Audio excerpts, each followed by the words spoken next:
Hello viewers, যারা class 8 এ পড়ছো, আজকে তাদেরকে আমি তাদের ইংলিশ বইয়ের প্রথম চ্যাপ্টার রিভিশন লেসনটা তোমাদের আজকে দেখিয়ে দেব। অনেকেই তোমরা ভাবছো যে আমরা তো এখন নতুন ক্লাসে উঠলামই না। দেখো নতুন ক্লাসে কিন্তু আর কয়েকদিন পরেই উঠে যাবে। তাই তোমাদের পড়াটা কিন্তু শুরু করে দিতে হবে। তোমাদের ইংলিশ বইয়ে কিন্তু প্রথমেই তোমাদের এই রিভিশন লেসন থাকবে। তাই এটা ভালো করে তোমরা দেখে নাও। দেখো প্রথমে কি রয়েছে অ্যাক্টিভিটি 1 আর তোমাদের এই রিভিশন লেসন থেকে কিন্তু ফার্স্ট ইউনিট টেস্ট পরীক্ষাতে কিন্তু প্রশ্ন থাকবে। তাই এটা খুবই গুরুত্বপূর্ণ। অনেকেই চ্যাপ্টারটি স্কিপ করে লেসনে একদম ডিরেক্টলি লেসন পড়তে শুরু করে দেয়। তাই তাদের বলবো রিভিশন লেসন থেকে পড়াটা শুরু করতে। তো দেখো অ্যাক্টিভিটি 1 এ কি আছে, underline the participle adjectives in the following sentences. এই যে সেন্টেন্সগুলো রয়েছে তার মধ্যে যেগুলো পার্টিসিপল অ্যাডজেক্টিভ সেগুলোকে আন্ডারলাইন করতে হবে। তো দেখো প্রথমটা কি রয়েছে, the painted house looks beautiful. এই বাক্যটার মধ্যে কোনটা পার্টিসিপল অ্যাডজেক্টিভ আন্ডারলাইন করতে হবে। এখানে হাইলাইট করা রয়েছে অলরেডি আগে থেকে, তাও তোমরা দেখে নাও। দ্য পেইন্টেড হাউস, না হাউস হচ্ছে উত্তর। বোঝা গেল? তোমরা জানো অ্যাডজেক্টিভ বলতে কি বোঝানো হয়? অ্যাডজেক্টিভ বলতে বোঝানো হয় যেটা নাউন বা প্রোনাউনের দোষ গুণ অবস্থা সংখ্যা পরিবর্তন ইত্যাদি বোঝায়, যে শব্দের দ্বারা তাকে আমরা অ্যাডজেক্টিভ বলি। বাট এই লাইনে তোমরা বুঝতেই পারছো পার্টিসিপল অ্যাডজেক্টিভ কেন বলছে। দেখো হাউস, বাড়িটা কেমন, পেইন্ট, আবার পেইন্ট নেই, পেইন্টেড আছে। বুঝতে পারছো? মানে পার্টিসিপল করা আছে, মানে ভার্বের মতো করে কাজ করানো দেখানো বোঝাচ্ছে। তো the painted house looks beautiful, রং করা বাড়িটি দেখতে খুবই সুন্দর। বিউটিফুলও কিন্তু একটা অ্যাডজেক্টিভ। বোঝা গেল? কিন্তু দ্য পেইন্টেড কথাটা কিন্তু এমন ভাবে দেওয়া রয়েছে যেটা মনে হচ্ছে যেন ভার্বের মতো কাজ করছে। বোঝা গেল? অর্থাৎ পার্টিসিপেল, ভার্বের সঙ্গে তোমরা পড়েছো, ভার্বের সঙ্গে আইএনজি করি আমরা কিন্তু পার্টিসিপেল করতাম, তাই না? কিন্তু সেখানে এইভাবে কিন্তু এই ধরনের ওয়ার্ডগুলোকে তোমরা মনে রাখবে পার্টিসিপেল অ্যাডজেক্টিভ। শুধু এটা মনে রাখবে এই বাক্যতে দ্য পেইন্টেড হচ্ছে পার্টিসিপল অ্যাডজেক্টিভ। তারপর দেখো রয়েছে a barking dog seldom bites. এখানে কোনটা হবে? A barking dog seldom bites এর ক্ষেত্রে কোনটা হবে? A barking dog. বোঝা গেল? অর্থাৎ ঘেউ ঘেউ করা কুকুরটি কিন্তু কখনো কামড়ে দিতে পারে, যে কোনো সময় কি করতে পারে? কামড়ে দিতে পারে। ঠিক আছে? দে সাবমিটেড এ রিটেন অ্যান্সার। তারা জমা দিল কি? এ রিটেন অ্যান্সার। তার অ্যান্সারটা হচ্ছে একটা নাউন, কিন্তু অ্যান্সারটা কেমন? রিটেন, লিখিত অ্যান্সার। মানে দেখো ঠিক ওয়ার্ডটা পরে তোমাদের মনে হচ্ছে যেন ভার্বের মতো জিনিসটা বোঝাচ্ছে। ঠিক আছে? বাট এখানে ভার্ব কিন্তু সাবমিটেড। বোঝা যাচ্ছে? The tattered shirt was lying on the mud. কোচকানো জামাটা মাটিতে পড়ে রয়েছে। তাহলে ট্যাটার্ড বলতে কোচকানো। ঠিক আছে? মানে শার্টটা কেমন? ট্যাটার্ড। দেখো ট্যাটার্ড কথাটা ভার্বের মতো লাগছে। বুঝতেই পারছো? অর্থাৎ ভার্বের পাশে রয়েছে নাউন দিয়ে একটা অ্যাডজেক্টিভ বোঝানো হচ্ছে, এরকম করে দেওয়া রয়েছে। বোঝা গেল? The cracking sound of the door awaken the baby. এখানে দ্য ক্র্যাকিং সাউন্ডটা হচ্ছে participle adjective. Very very important এই অ্যাক্টিভিটি 1টা। আশা করি বুঝতে পারলে। এরপর ছিল অ্যাক্টিভিটি 2, বলেছে fill in the blanks with the suitable articles and preposition. বলছে এই যে তোমাদের শূন্যস্থানটা দেওয়া রয়েছে, মানে সুইটেবল যেটা প্রিপোজিশন এবং আর্টিকেল সেটা বসিয়ে তোমাদের এটা কিন্তু পূরণ করতে। তোমরা নিশ্চয়ই জানো আর্টিকেল কোনগুলো, এ and R the. A and দা তো আর্টিকেল হলো, বাট প্রিপোজিশন তো অনেকগুলো আছে। বাট এই সেন্টেন্সের ভিত্তিতে কোনটা, মানে কোন কোন প্রিপোজিশন বসবে সেটা দেখে নাও। এখানে আমি আগে থেকে তোমাদের অ্যান্সার করে রেখে দিয়েছি, এতে তোমাদের আরো বুঝতে সুবিধা হয়। তো ভালো করে এগুলো তোমাদের খাতায় নোট ডাউন করে রাখতে পারো, যেহেতু তোমাদের হাতে এখনো বই এসে পৌঁছায়নি। বাট খাতা তো তোমাদের কাছে অলরেডি সবার কাছেই রয়েছে, খাতায় এগুলো কিন্তু লিখে রেখো। বলছে once dash a poor weaver lived dash a village. বলছে ওয়ান্স আ পুয়ার, আ কেন বসলো বা এ কেন বসলো? পুয়ার তো কনসোনেন্ট সাউন্ডের স্টার্টিং হচ্ছে, তোমরা জানো পুয়ার বলতে একটা দারিদ্র বা গরিব কথাটা বোঝানো হয়। তো সেক্ষেত্রে আমরা এ না অ্যান বসাবো। তোমরা জানো ভাওয়েল সাউন্ড হলে অ্যান হয়, কনসোনেন্ট সাউন্ড হলে এ হয়। তো once a poor weaver lived in a village. ঠিক আছে? He was well known as dash artist. Artist কথাটা ভাওয়েল সাউন্ড দিয়ে স্টার্টিং হচ্ছে, তার জন্য আমরা অ্যান বসাতে পারি। His beautiful design dash on dash cloth were much appreciated. তার যে হাতের সুন্দর ডিজাইন সেটা কি করা রয়েছে? ক্লথের ওপর করা রয়েছে। ওপর বলতে কি? অন, তোমরা জানো। The weaver earned his livelihood dash working hard all day. livelihood by, ঠিক আছে? ওয়ার্কিং এর আগে কি বসে? বাই বসে। ঠিক আছে? অর্থাৎ তার যে ইনকাম, ঠিক আছে, তার যে জীবনী সেটা তার কিন্তু সারাদিন কঠোর পরিশ্রমের মাধ্যমে হয়ে থাকে। বোঝা গেল? মানে তিনি কঠোর পরিশ্রমের দ্বারাই মানে রোজগার করেন, এটাই হচ্ছে তার মানে। বোঝা গেল? এরপর দেখা রয়েছে activity 3A, identify the adverbs in each set. এই যে তোমাদের সেটগুলো রয়েছে, সেট থেকে তোমাদের অ্যাডভার্বগুলোকে টিক দিতে হবে। তোমাদের একটা বিশেষ কথা বলে রাখি, অ্যাডভার্ব বিশেষ করে এলওয়াই যুক্ত মানে ওয়ার্ডগুলো অ্যাডভার্ব হয়, অ্যাডভার্ব অফ ম্যানার হয়। তোমরা হয়তো পড়েছো অ্যাডভার্বের অনেকগুলো ভাগ, adverb of time, adverb of place, adverb of manner, তোমরা নিশ্চয়ই জানো। সেক্ষেত্রে এলওয়াই যুক্ত ওয়ার্ডগুলো কিন্তু অ্যাডভার্ব অফ ম্যানারের মধ্যে পড়ে, তাহলে নিশ্চয়ই বুঝতে পারছো এগুলো সবকটা অ্যাডভার্ব হবে। তো প্রথমগুলো দেখে নাও, টল, সুইটলি, চাইল্ড, রান। তার মধ্যে তোমরা নিশ্চয়ই বুঝতে পারছো এখানে সুইটলি হবে অ্যাডভার্ব। আন্ডারলাইন করে নাও, বা তোমাদের বইতে না থাকলে খাতায় লিখে নিতে পারো। তারপর দেখো হচ্ছে wet, walk, slowly, full. Slowly L Y যুক্ত ওয়ার্ড, স্লোলি হলো আর adverb. Happy, friendship, wise quietly, quietly হলো অ্যাডভার্ব। তারপর দেখো tomorrow evening careful look, tomorrow এখানে অ্যাডভার্ব কেন হলো, কারণ আমরা জানি অ্যাডভার্ব অফ টাইম আমরা পড়েছি, সেখানে কিন্তু টুমরো, নাও, দেন এগুলো কিন্তু অ্যাডভার্ব টাইমের মধ্যে পড়ছে। মেক হেয়ার ইনসিডেন্ট কুইক, তো এখানে দেখো হেয়ার হচ্ছে অ্যাডভার্ব, কেন না হেয়ার হচ্ছে অ্যাডভার্ব অফ প্লেসের মধ্যে পড়ছে, অর্থাৎ জায়গা বোঝাচ্ছে। ঠিক আছে, আশা করি বুঝতে পারলে। এগুলো প্রত্যেকটা জিনিস খুব ইম্পর্টেন্ট, তোমাদের ফার্স্ট ইউনিট টেস্ট পরীক্ষাতে কিন্তু এখান থেকে প্রশ্ন থাকবে, তাই প্রত্যেকে বলবো এই চ্যাপ্টারটা কিন্তু গুরুত্ব দিয়ে একটু পড়ে নিও। ঠিক আছে, অ্যাক্টিভিটি 3B দেখো কি রয়েছে, আন্ডারলাইন দ্য অ্যাডভার্বস, আবার বলেছে অ্যাডভার্বগুলোকে আন্ডারলাইন করো। প্রথমে দেখে নাও, it is a good habit to rise early, ভোরে ওঠাটা খুব ভালো একটা স্বভাব। তো এখানে আর্লি এলওয়াই যুক্ত ওয়ার্ড, চোখ বন্ধ করে তোমরা এটা অ্যাডভার্বে টিক করে দাও। He often comes to our house, সে মাঝে মধ্যেই, বুঝতে পারছো, তাহলে এই অফেন কথাটাও কিন্তু অ্যাডভার্বের কথা বলছে। দ্য নাইটেঙ্গেল সিং সুইটলি, এটাও adverb. My pet dog follows me everywhere, এভরিহোয়ারটাও কিন্তু অ্যাডভার্ব। আশা করি বুঝতে পারছিল, প্রত্যেকটা কিন্তু তোমাদের খাতায় নোট ডাউন করে রাখো। আর যদি কারো কাছে বই থেকে থাকে বা দিদি দাদাদের বই পেয়ে যাও, তোমরা কিন্তু এগুলো পড়তে শুরু করে দাও। ঠিক আছে, যেইগুলো তোমরা পড়লে সেগুলো তোমাদের এই চার্টের আকারে লিখতে হবে। ম্যানারে ঘরে ম্যানারে, টাইম, প্লেস এবং ফ্রিকোয়েন্সি, অফেন্স ফ্রিকোয়েন্সির মধ্যে পড়বে। ঠিক আছে, এবার চলো অ্যাক্টিভিটি 4। অ্যাক্টিভিটি 4 দা কি বলেছে, choose the correct alternative from the verbs given in brackets and feel in the blanks, অর্থাৎ সঠিক ভার্ব নিয়ে এই শূন্যস্থানগুলো পূরণ করো।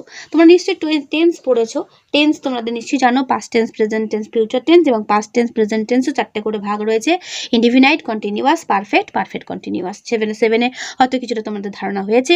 তো দেখো এখানে কি রয়েছে, আই ড্যাশ এ বুক নাও, নাও কথার মানে হচ্ছে আজকে, তাহলে আজকে হলে নিশ্চয়ই সেটা প্রেজেন্টে হবে, তাহলে প্রেজেন্টের ফর্ম কি, এম দিয়ে বসবে, তাহলে এম রিডিং বসলো, বোঝা গেল। Tin dash home just now, এটাও দেখো নাও দেওয়া রয়েছে, তার মানে নিশ্চয়ই প্রেজেন্টে হবে, কিন্তু এখনই যেহেতু এসে পৌঁছালো সেক্ষেত্রে এখানে হবে হ্যাজ রিটার্ন। ঠিক আছে, অর্থাৎ বাড়ি ফিরলো, অর্থাৎ জিনিসটা ঘটে গেছে, সেই ক্ষেত্রে হ্যাজ, অর্থাৎ প্রেজেন্ট পারফেক্ট ফর্মটা কিন্তু এখানে বসলো। আমরা জানি প্রেজেন্ট পারফেক্ট ফর্মটা হচ্ছে subject plus have has plus ভার্বের থার্ড ফর্ম প্লাস অবজেক্ট। আশা করি প্রত্যেকে বুঝতে পারছো, যাদের একটু কনফিউজ হচ্ছে চিন্তা করো না, আমি একটা ক্লাস তোমাদের টেন্স নিয়ে আবারও নিয়ে আসবো, সেক্ষেত্রে তোমরা ভালো করে আমি আরো ডিটেলসে বুঝিয়ে দেবো। ঠিক আছে, এখন জাস্ট এই রিভিশন লেসনের অ্যান্সারগুলো ভালো করে বুঝে নাও। When we reached the hall the film dash, যখন আমরা রিচে পৌঁছালাম ফিল্ম কি হলো, শুরু হয়ে গেছিল, তাহলে যেহেতু এটা আগের ঘটনা কিন্তু ঘটনাটা হয়ে গেছিল, সেই মুহূর্তে আমি এটা বলতে পারি পাস্ট পারফেক্ট। যেমন হ্যাড স্টার্টেড, কি হলো হ্যাড। প্রেজেন্ট পারফেক্ট মানে কি, যেটা প্রেজেন্টে ঘটে গেছে। পাস্ট পারফেক্ট কথা মানে পাস্টে যেটা হয়ে গেছিল। ঠিক আছে, the young man boarded the bus while it dash, young man boarded the bus while it was moving, বোঝা গেল। বোর্ডের যেহেতু আছে ইডি থাকলেই বুঝতে হবে যেটা পাস্ট টেন্সের ঘটনা, তাই পাস্টে যেহেতু এটা প্রেজেন্ট মানে সিম্পল পাস্টের ঘটনা, সেই জন্য কন্টিনিউয়াস বোঝানোর জন্য আমরা ওয়াজ মুভিংটা কিন্তু ইউজ করলাম। Okay, the Shatabdi express dash Puri at the schedule time yet it failed the to reach Howrah on time, তাহলে এটা কি হবে, had left. The Shatabdi express had left Puri at the schedule time yet it fail to reach Howrah on time, বোঝা গেল এখানে had left বসবে। তোমাদের অনেকের ভাষা লাগছে যে ম্যাম ভালো করে বুঝতে পারলাম না, বোঝাটা সম্ভব নয় যারা টেন্সটা জানো না। যারা টেন্স জানো তারা তো পুরোটা লাইন পড়ে বুঝতে পারছো যে কিভাবে হবে, বা টেন্স যারা জানো না তাদের চিন্তার কোনো কারণে। আবারও বলছি, টেন্স নিয়ে তোমাদের একটা আমি ক্লাস দেবো বা তোমাদের পড়াটা আমি বুঝিয়ে দেবো পুরো টেন্সটাই। ঠিক আছে, তারপর দেখা রয়েছে অ্যাক্টিভিটি 5-এ। অ্যাক্টিভিটি 5-এ দেখো কি রয়েছে, ডিগ্রি বলছে write the positive, comparative and superlative form of the adjective. এই ডিগ্রি ব্যাপারটা কিন্তু পুরোটাই অ্যাডজেক্টিভের সঙ্গে রিলেটেড। অ্যাডজেক্টিভ 3 রকমের মধ্যে পড়ে যায়, মানে অ্যাডজেক্টিভের এই ডিগ্রি অনুযায়ী 3টে ডিগ্রি রয়েছে, পজিটিভ, কম্পারেটিভ, সুপারলেটিভ। তো লার্জ যেটা আছে তার কম্পারেটিভ লার্জার, সুপারলেটিভ কি হবে, লার্জেস্ট। ঠিক আছে, আর যখন ওয়ার্ডগুলো এই ডিগ্রি ক্ষেত্রে যখন ওয়ার্ডটা একাধিক সিলেবেল অর্থাৎ উচ্চারণ করতে একটু বেশি সিলেবেল করতে হয়, যেরকম বিউটিফুল কথাটা আমরা অনেকটা 3টে সিলেবেলে ফেলি, বিউটিফুল, সেক্ষেত্রে কিন্তু ওই ইএসটি আর ইআর দিয়ে কম্পারেটিভ সুপারলেটিভ হয় না। কম্পারেটিভের ক্ষেত্রে মোর ইউজ করতে হবে আর সুপারলেটিভের ক্ষেত্রে মোর ইউজ করতে হবে। তাহলে তোমরাই বলো এখানে যে মোর বিউটিফুল কথাটা রয়েছে কম্পারেটিভের ক্ষেত্রে, তাহলে পজিটিভে কি হবে, নর্মালি বিউটিফুল, আর সুপারলেটিভে কি বসবে, মোস্ট বিউটিফুল। আশা করি বুঝতে পারছো। তারপর দেখো সুপারলেটিভ ঘরে রয়েছে বেস্ট, তাহলে বেস্টের কম্পারেটিভ কি, বেটার, এবং পজিটিভ কি হবে, গুড। গুড, বেটার, বেস্ট, বুঝতে পারছো। এইগুলো খুব ভালো করে খাতায় নোট করে রাখো। তোমাদের আবারও বলছি, ফাইনাল পরীক্ষাতে নয়, ফার্স্ট ইউনিট টেস্ট পরীক্ষাতেই কিন্তু এখান থেকে প্রশ্ন থাকবে। ঠিক আছে, এখন থেকে যদি ভালো করে প্রিপারেশন নিতে শুরু করো, প্রত্যেকের নাম্বার ভালো আসবেই। তারপরের পাতা চলে আসো activity 5B, feel in the blanks with the given adjectives in their proper degree. Proper degree নিয়ে তোমাকে এটা করতে হবে, অর্থাৎ তোমাকে বুঝতে হবে যে এখানে ডিগ্রির কোন ফর্মটা বসাবো, পজিটিভ ডিগ্রি বসাবো, কম্পারেটিভ ডিগ্রি বসাবো, নাকি সুপারলেটিভ ডিগ্রি বসাবো। দেখো তোমাদের একটা ছোট্ট একটা কথা বলে রাখি, খাতায় নোট করতেও পারো। অ্যাজ যদি সেন্টেন্স দেখতে পাও, চোখ বন্ধ করে মনে করবে সেখানে পজিটিভ ডিগ্রি বসবে। দেখো আমি প্রথমটা ব্র্যাকেটে লিখে রেখেছি পি। যদি দেন কথাটা দেখতে পাও, দেন THAN আন্ডারলাইন করা আছে, দেখো দেন কথাটা দেখতে পেলে সেখানে কম্পারেটিভের ফর্ম বসাবে, অর্থাৎ যেটা ব্র্যাকেটে দেওয়া রয়েছে সেইটার কম্পারেটিভের ফর্ম যেটা হয় সেটা বসাবে। আর যদি ইন দা থাকে সেক্ষেত্রে তোমরা সুপারলেটিভের ফর্ম বসাবে। তাহলে দেখো প্রথমটা কি আনসার হবে, no other mountain peak is so, positive বসাতে বলেছি, তাহলে সো কি হবে, হাই বসবে, সো হাই অ্যাজ এভারেস্ট। বোঝা গেল, যেহেতু অ্যাস ছিল, অ্যাস থাকলে পজিটিভ বসবে। দার্জিলিং ইজ ড্যাশ, দেন বললে কম্পিটিভ, তাহলে কুলের কম্পিটিভ কি হবে, কুলার, তাহলে এখানে লিখবো Darjeeling is cooler than Lava. বোঝা গেল। Rashmi is the dash girl in the class, in the বলতে আমি কি বুঝিয়েছি, সুপারলেটিভ ফর্ম বসবে, অর্থাৎ টলেস্ট সুপারলেটিভ কি হবে, টলেস্ট। তাহলে আনসারটা কি দাঁড়ালো, Reshmi is the tallest girl in the class. তাহলে ইন দ্য থাকলে কি হবে, ইন দ্য থাকলে আমরা সুপারলেটিভ ফর্ম বসাবো। আশা করি বুঝতে পেরেছো। এইগুলো ভালো করে খাতায় নোট করে রাখবে, পরীক্ষাতে কিন্তু এখান থেকে প্রশ্ন থাকবেই। হয়তো সেন্টেন্সগুলো আলাদা দেবে, বাট যেগুলো আমি বলছি সেগুলো মাথায় রাখলে যে সেন্টেন্স দিয়েই করতে দিক না কেন তোমার প্রত্যেকেই করতে পারবে, প্রত্যেকেই। ভেরি ফিউ ইন্ডিয়ান সিটিজ আর অ্যাজ, এটা তোমরা করবে, অ্যাজ আছে, আমি প্রথমেই বলেছিলাম অ্যাজ থাকলে কোন ফর্ম বসে, এটা তোমরা হোমওয়ার্ক থাকলেও তোমরা করে আমাকে কমেন্ট বক্সে জানিয়ে দেবে। দ্য রাজধানী এক্সপ্রেস রানস ড্যাশ দেন আছে, তা দেন থাকলে কোন ফর্ম বসবে এটাও তোমরা কিন্তু আমাকে কমেন্ট বক্সে করে অ্যান্সার করে জানাবে, যেখানে ফার্স্টের কোন রূপটা বসাবো আর ওপরটা বিগের কোন রূপটা বসাবো, পজিটিভ, কম্পারেটিভ নাকি সুপারলেটিভ। ঠিক আছে, প্রত্যেকের হোমওয়ার্ক রইল, কিন্তু আমাকে চটপট কমেন্ট বক্সে জানিয়ে দাও, দেখি কারা কারা উত্তর দিতে পারো। চলে এসো activity 6, fill in the blanks with appropriate modals given in the list below. এই যে মডেলস দেখতে পাচ্ছ, modals may, will, should, can, could, may, might, must, এগুলো হয় মডেলস। তো এখানে যে কটা অপশন দেওয়া রয়েছে মে, উইল, শুড, ক্যান, মাস্ট, তো এই কটা থেকে তোমাদের কিন্তু ওপরের শূন্যস্থানগুলোতে বসাতে হবে। তো দেখো প্রথমটা কি রয়েছে, we dash help the poor, we dash help the poor and the needy. আমাদের কি করা উচিত, যাদের পুয়ার এবং যাদের প্রয়োজন তাদেরকে কি করা উচিত, অবশ্যই হেল্প করা উচিত। তাহলে উচিত অর্থে কোন মডেলস বসে, শুড। মনে রাখবে এই শুড কিন্তু প্রথমটাতে বসলো, এতে। ঠিক আছে, তারপর দেখো ড্যাশ গড ব্লেস ইউ। আমরা কাউকে যখন আশীর্বাদ করি বা ভগবান তোমার মঙ্গল করুক কথাটা বলি, তখন আমরা মে দিয়ে শুরু করি। এই সেন্টেন্সগুলোকে বলে অপটেটিভ সেন্টেন্স। বোঝা গেল। তারপর you dash hurry up or you will be late, তুমি জলদি না করলে তুমি কিন্তু লেট হয়ে যাবে। তাহলে কি হবে, মাস্ট। কি লিখবো, you must hurry up or you will be late, তোমাকে অবশ্যই জলদি করতে হবে, নতুবা তুমি দেরি হয়ে যাবে বা তোমার অনেকটা লেট হয়ে যাবে। Dash there be life on Mars, মার্সে কি কোনো জীবন আছে বা জীবনের কি কোনো অস্তিত্ব আছে। তাহলে কি বলতে পারি এখানে আমরা, কি বলবো, ক্যান, অর্থাৎ মঙ্গল গ্রহে কি কোনো প্রাণ থাকতে পারে। তাহলে আমরা বলতে পারি এরকম পারে বা পারি কথাটা আমরা ক্যান মডেলস দিয়ে ইউজ করব। I dash be 13 next month, আমি পরের মাসে 13তে, অর্থাৎ 13 বছর বা আমার 13 হবে। ঠিক আছে, সেক্ষেত্রে এখানে কি দাঁড়াবে, I will be 13 next month. বোঝা গেল, এগুলো হচ্ছে মডেলস, এটাও তোমাদের পরীক্ষার জন্য কিন্তু ইম্পর্টেন্ট। অ্যাক্টিভিটি 7 চলে আসো, the words in brackets are homophones. Homophones কথার মানে হচ্ছে একই উচ্চারণ, একই উচ্চারণ মানে আলাদা, বানান আলাদা। তোমরা বাংলাতে পড়েছো সমার্থক না সমোচ্চারিত শব্দ। ঠিক আছে, সমোচ্চারিত শব্দকে ইংলিশে বলে হোমোফোনস। দেখো এখানে এই দুটোর মধ্যে দুটো কিন্তু উচ্চারণ সেম, দেয়ার। তো এই দুটো দেয়ারের মধ্যে কোনটা কোথায় বসবে তোমাদের সেটা সঠিক জায়গায় বসাতে হবে। তো দেখো আমি ওপরে 1 2 তোমাদের মার্ক করে দিচ্ছি যাতে তোমাদের বুঝতে সুবিধা হয়। Dash are 2 coconut trees in dash garden, তাহলে কি লিখতে পারি, there are 2 coconut trees in their garden. Their মধ্যে তাদের, তাই না, তাদের বাগানে কিন্তু দুটো কি রয়েছে, সেখানে দুটো গাছ বা নারকেল গাছ রয়েছে। Last Sunday I dash Munni at the bus stop, she is my close dash mate. দেখো এমএটি মেট কথার মানে কি বন্ধু, আর এমিটি মেট মানে দেখা করা বা আলাপ করা। তাহলে এখানে আমি কি বলতে পারি, আমি দেখা করেছি কার সঙ্গে, মুন্নির সঙ্গে, এবং সে আমার কি খুব ক্লোজ মেট অর্থাৎ বন্ধু। তাহলে মেট এখানে বসবে আর ওই মেটটা প্রথমে বসবে। আশা করি প্রত্যেকেই বুঝতে পারছো। তাহলে পরেরটা তোমরা চেষ্টা করো নিজেরা একবার, যে I dash why you often dash about in the woods. তাহলে I wonder why you often wander about the woods. আমি ভাবছি বা চিন্তা করছি যে তুমি মাঝে মধ্যেই কেন বনে আসো বা বনে কেন ঘুরে বেড়াও। তাহলে এক ওয়ান্ডার মানে হচ্ছে ভ্রমণ করা, আর ওয়ান্ডার মানে হচ্ছে চিন্তিত হওয়া। বোঝা গেল? My mother is dash weak dash walk.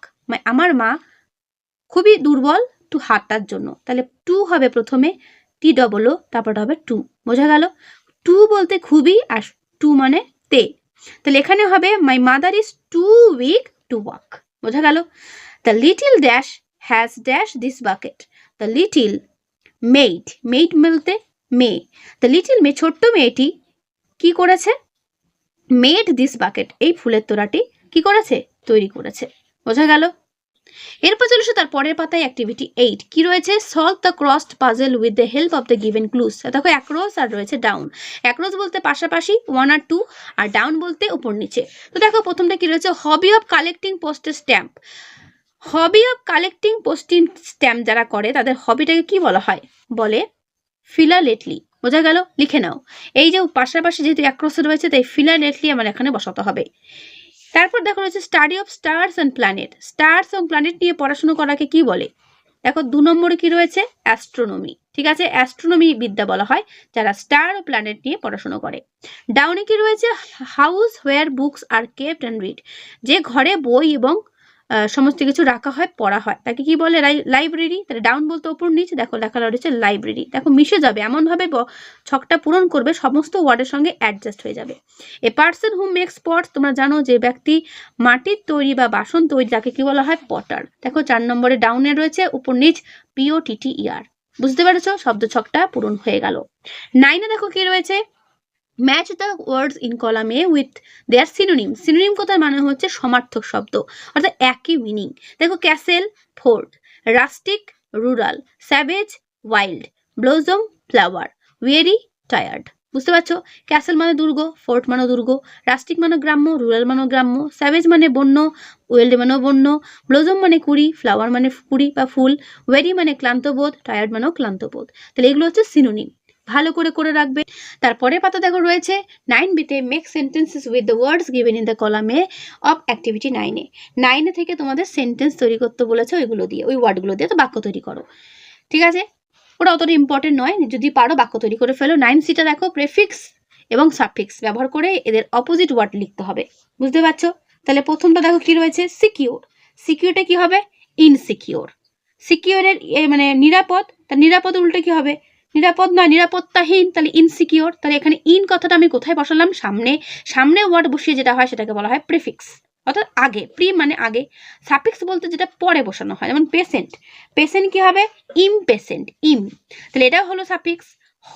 হোপের opposite কি হবে? হোপলেস। তাহলে লেসটা কোথায় বসালাম? শেষে, সেটা হলো সাফিক্স। বুঝতে পারছো? অ্যাপিয়ার কথা মানে কি? আবির্ভূত হওয়া। অ্যাপিয়ারের মানে অপোজিট করতে গেলে কি লিখবো? ডিসঅ্যাপিয়ার। তাহলে ডিস কথাটা কোথায় ইউজ করলাম? প্রথমে। তাহলে অ্যাপিয়ার মানে আবির্ভূত হওয়া, ডিসঅ্যাপিয়ার মানে উধাও হয়ে যাওয়া। তা ডিস কথাটা যেহেতু প্রথমে বসালাম সেই ক্ষেত্রে এটা হবে প্রেফিক্স ইউজ করলাম। ঠিক আছে? বাউন্ডলেস, তাহলে এটা কি হলো? সাফিক্স। বোঝা গেল?